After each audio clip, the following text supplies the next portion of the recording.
லதாஸ் டைரியில இன்னைக்கு நாம பார்க்க போறது ஒரு சிறுகதை. இதை எழுதினவங்களை பத்தி நான் கடைசியில சொல்றேன்.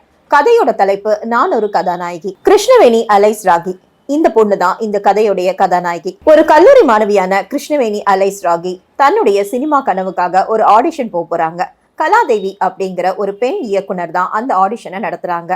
தன்னுடைய கல்லூரி தோழிகள் எல்லார்கிட்டையும் ரொம்ப சந்தோஷமா சொல்லும் போது, சினிமாவை பத்தின கனவுகளோட இருக்கிற உனக்கு நிறைய ஏமாற்றம் கிடைக்கலாம், சினிமா உலகம் எப்படிங்கிறது நம்ம எல்லாருக்குமே தெரியும் அப்படின்னு சில தோழிகள் பயன்படுத்துறாங்க. பெற்றோர்கள் இருவருமே ஆசிரியர்களா இருக்கும்போது கல்வியினுடைய முக்கியத்துவத்தை தெரியாம ஏன் நீ சினிமா கனவுல மூழ்கிற அப்படின்னு சொல்லி அட்வைஸ் பண்றாங்க. இவங்க எல்லா அட்வைஸையும் மூட்டை கட்டி ஒரு ஓரமா வச்சுட்டு கிருஷ்ணவேணி நல்ல ஃபுல் மேக்கப்போட அந்த ஆடிஷனுக்கு ரெடி ஆயிடுறாங்க. அவங்கள மாதிரியே இன்னும் நிறைய இளம் பெண்கள் அந்த ஆடிஷனுக்கு வந்து காத்துட்டு இருக்காங்க. அப்போ வாசல்ல ஒரு கார் வருது. அந்த கார்ல இருந்து அதிக ஒப்பனை இல்லாத ஒரு பொண்ணு இறங்குறாங்க.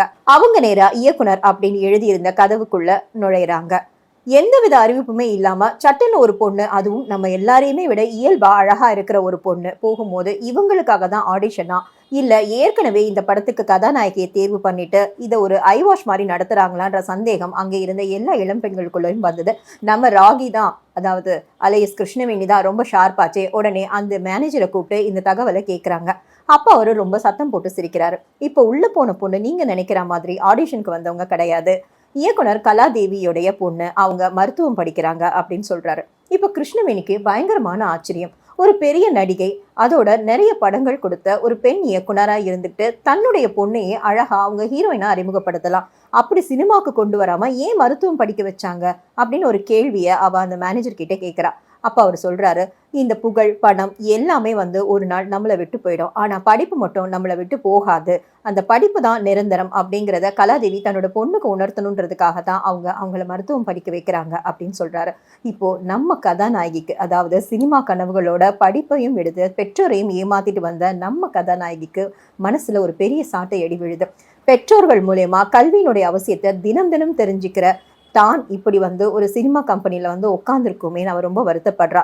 கல்வி எல்லாத்துலயும் உயர்ந்தது அப்படின்னு நினைச்ச அந்த இயக்குனர் மேல அவளுக்கு ஒரு ஈடுபாடு வருது. உடனே அவ அந்த இடத்துல இருந்து கிளம்புறா, தன்னுடைய பெற்றோரோட கனவான அவளுடைய இன்ஜினியரிங் படிப்பை நோக்கி. இந்த கதையை எழுதினது ஆர் சுமதி, மறைந்த எழுத்தாளர், என்னுடைய நெருங்கிய தோழியும் கூட. லதாஸ் டைரிஸ் ஓபன் பண்ணும் போதே இந்த கதையை தான் முதல்ல பேசணும் அப்படின்னு நான் அவங்க கிட்ட தெரிவிக்கணும்னு ஆசைப்பட்டேன். ஆனா அந்த நேரத்துல அவங்களுடைய உடல்நிலை காரணமா அவங்க கிட்ட இந்த விஷயத்த தெரிவிக்க முடியாம போயிடுச்சு.